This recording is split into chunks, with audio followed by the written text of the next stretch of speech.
Bonjour, nous sommes ici chez Elisabeth de Fédot, une figure de la vie versaillaise. Et je vous la présente en quelques mots. Elle est docteure en histoire, spécialisée dans les parfums. Elle cumule plusieurs métiers, à savoir écrivain, créatrice d'une ligne de bougies et conseil auprès de grandes marques de parfumerie de luxe. Voilà, Elisabeth, merci de nous accueillir. Racontez-moi un peu, d'où vous vient cette passion de l'histoire? Eh bien, l'histoire, moi, c'est parce que j'aimais toutes les disciplines. J'aimais beaucoup la philosophie, les lettres, etc. Donc, pourquoi pas finalement s'intéresser à l'histoire qui permet de cumuler toutes ces disciplines que j'aimais. Et puis, très rapidement, finalement, c'est arrivé sur le parfum. Alors justement, c'est aussi une passion, il y a eu un déclic particulier. Racontez-nous comment c'est venu cet amour du parfum et cet intérêt. Alors, l'amour du parfum est venu en plusieurs temps. Il y a eu d'abord un grand déclic à 16 ans, quand j'ai découvert un parfum très célèbre qui a fêté ses 100 ans cette année et qui m'a absolument transportée. C'est-à-dire que j'ai tellement aimé cette odeur. Donc votre premier parfum? Mon premier, et qui est toujours mon parfum. Ah oui. Et donc j'ai tellement aimé cette odeur que j'ai voulu comprendre les arcanes en fait de cette création, pourquoi il y avait un appel aussi fort pour cette odeur. D'accord. Et c'est là où j'ai découvert donc tout un art, celui du parfum. D'accord. Et quand vous dites les arcanes, ça veut dire quoi exactement? Ben, en fait, le parfum, c'est un métier très complexe, très compliqué, qui fait appel à beaucoup de disciplines, à la fois très techniques, mais aussi artistiques, humaines, tout simplement, parce qu'il y a beaucoup d'humains dans le parfum. Il y en a derrière tous les créateurs, les maisons qui vont lancer des parfums régulièrement. Et puis, il y a aussi les femmes et les hommes qui vont porter ces parfums. Et il y a une phrase tellement jolie de Jean Genot qui dit, cet écrivain français, qui dit « Finalement, le parfum, c'est l'odeur plus l'homme ». Parce qu'il ne faut pas oublier que le parfum, c'est avant tout une histoire de rencontre. Et alors, racontez-moi vos différents ouvrages. Comment ça a commencé? Donc, vous avez déjà écrit une biographie de Jean-Louis Fargeon, qui était le parfumeur de Marie-Antoinette. Absolument. Et ensuite, qu'est-ce qui s'est passé? Racontez-moi vos recherches. Ben, en fait, tout a commencé avec ma thèse de doctorat. Qui était sur quoi? Qui était sur le parfum. L'intitulé exact, c'était « De l'hygiène au rêve, l'industrie française du parfum ». Donc, une thèse de doctorat que j'ai soutenue en Sorbonne. Et puis, assez rapidement, j'ai eu un certain nombre de propositions d'ouvrages en co-signature. Il y a eu France Terre de Luxe chez La Martinière. Il y a eu également un livre qui s'appelait L'Indécence pour parler du parfum au XXe siècle, qui est d'ailleurs ressorti il n'y a pas très longtemps. Et puis, vraiment, le premier travail d'écriture seul, ça a été Jean-Louis Fargeon, donc cette histoire de parfumeur, qui avait été celui de Marie-Antoinette et qui avait vécu à Paris, mais bien sûr beaucoup travaillé à la cour de Versailles. Voilà. Donc ça a été une rencontre fabuleuse, aussi beaucoup d'heures passées dans le château de Versailles à parcourir tous ces petits appartements, tous ces lieux d'intimité, comprendre justement comment la reine vivait, mais aussi quel pouvait être le regard posé par un contemporain qui n'était pas de la cour, qui était un roturier, qui était un fournisseur. Donc voilà, ça c'était le premier travail qui a été pour moi très déterminant. Et puis tout dernièrement, l'herbier de Marie-Antoinette, donc je suis revenue à mes amours. Voilà, mes amours versaillais. Donc de l'odorat, de l'olfactif au goût, finalement il n'y a qu'un pas qui est assez facile à franchir. Et du coup, je crois qu'en recherchant les traces de Jean-Louis Fargeon, vous avez eu la recette du fameux chocolat des Libertins. Absolument. Et pour l'occasion, là, vous allez nous proposer d'assister à la création, à la recréation de ce fameux chocolat chez Franck Paulmier, qui est un chef versaillais. Et nous allons voir donc les ingrédients hors du commun qu'il utilise et le résultat de cette recette. On y va? On y va. C'est parti. Roulez carrosse. Nous voici donc maintenant arrivés dans la cuisine de Franck Paulmier, chef versaillais. Et nous allons partir à la découverte de ce dessert éphémère créé pour la Saint-Valentin. Elisabeth, alors, c'est un dessert historique, apparemment, ce délice des Libertins. Oui, c'est un dessert historique et versaillais, puisque finalement, il était bu à la cour de Versailles.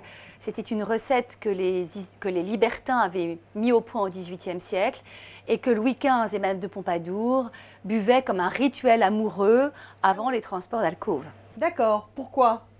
Pourquoi ce rituel? En fait, ce rituel parce que le parfum de ce chocolat, puisqu'à l'époque, le chocolat qui était préparé à l'eau était parfumé selon l'humeur du jour, selon les besoins également des personnes. Et ce parfum était réputé aphrodisiaque. Il associait une triple vanille avec du musc et de l'ambre gris. De l'ambre gris? Qu'est-ce que c'est? Alors, l'ambre gris, c'est pas très romantique de dire ça, mais c'est une déjection intestinale du cachalot. Ah oui, effectivement, c'est appétissant. Voilà, que l'on pêche et que l'on récupère, enfin que l'on pêche pas, mais que l'on récupère sur les rivages de Nouvelle-Zélande, Nouvelle-Calédonie, etc. Et que l'on découvre au XVIIIe siècle et qui transporte les contemporains parce que c'est très éthéré, c'est très érotique. Ça, en fait, c'était le Viagra de l'époque, si vous voulez. Très bien. Donc, du coup, on l'associe au musc et à la vanille pour parfumer le chocolat. D'accord. Donc, la potion magique, elle est là.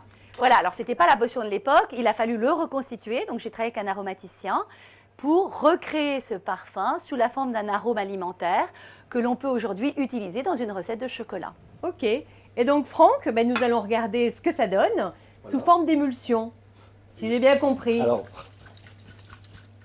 pardon. Mais je vous en prie. Voilà. C'est une sorte de mousse au chocolat très légère. Ouais, même pas une mousse, hein, c'est vraiment une émulsion. Une émulsion. Vraiment, on est resté dans l'esprit du chocolat chaud. On veut pas que ce soit. Faut pas qu'il y ait trop de consistance, quoi. Et alors, c'est que les de l'air. macarons. Voilà, c'est les Quel macarons. est leur rôle alors? Racontez-moi. Donc, c'est les macarons bleuets, vous en prenez un. Au bleuet, donc. Qui était la fleur préférée de Marie-Antoinette, n'est-ce pas? Exactement, et Marie-Antoinette, grande buveuse de chocolat aussi, puisqu'elle prenait un chocolat tous les matins au petit déjeuner. Et le bleuet, en effet, était une des fleurs préférées de Marie-Antoinette qu'on trouvait à Trianon et qui ornait la porcelaine de Sèvres de son service de table. Donc, le rappel Donc sur voilà, les macarons, le rappel sur les macarons. Du bleuet. Voilà. D'accord. Donc, c'est une fleur comestible. Ah oui, oui, tout à fait. Oui, c'est vrai. Vaut mieux. Enfin, je veux dire, ça a un apport au niveau du goût. Ah oui, vous allez voir, c'est super, quoi. On va voir alors, moi j'ai hâte. On y va, Elisabeth? Oui, oui. Et puis ça rappelle aussi qu'à l'époque, au potager du roi, il y avait tout ce qu'on appelait les fournitures à salade, qui étaient des herbes aromatiques qu'on mettait dans les salades, dans les potages. La cuisine était très variée et parfumée à l'époque. D'accord. Donc ce dessert, il est à déguster en amoureux. Voilà. On trempe son... Voilà, on partager dans l'émulsion de chocolat. D'accord. Oui, vous tombez sur quelque chose de très léger. Hein. Oui.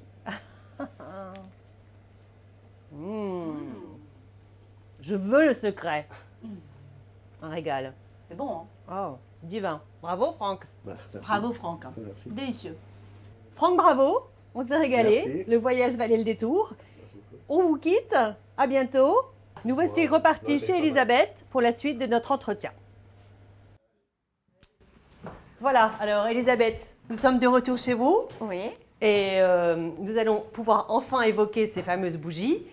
Racontez-moi alors, la bougie des Libertins, dont nous avons évoqué les senteurs à travers le dessert que nous avons découvert tout à l'heure. Comment vous est venue l'idée de sa création?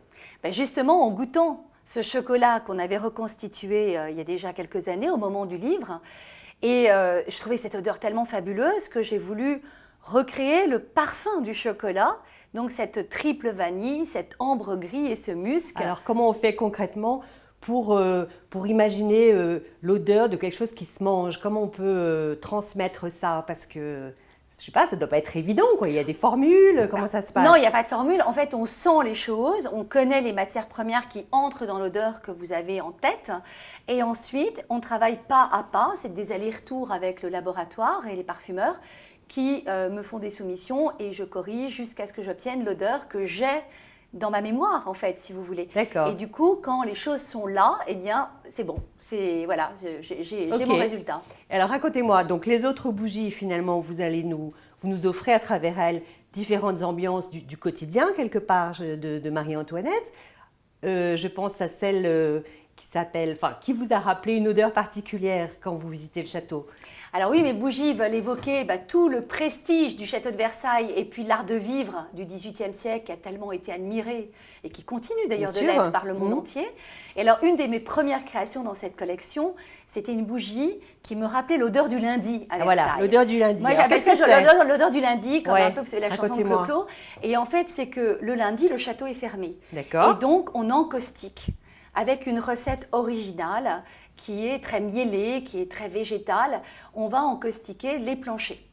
Et moi, je traînais dans les couloirs de Versailles souvent le lundi pour m'inspirer et pour comprendre aussi les arcanes de ce palais, j'avais cette odeur en tête avec de temps en temps des petites notes de feu de bois, comme s'il y avait eu encore un feu, ce qui n'est évidemment pas le cas. Ouais. Et du coup, c'était une odeur que j'aimais tellement, et comme j'utilise beaucoup de bougies parfumées dans mon travail d'écriture, je voulais retrouver cette odeur. Donc c'était obsessionnel, et on a travaillé jusqu'à ce qu'à un moment donné, l'odeur du lundi soit là. Se retrouver. Voilà. D'accord. Quelles sont vos anecdotes olfactives à vous?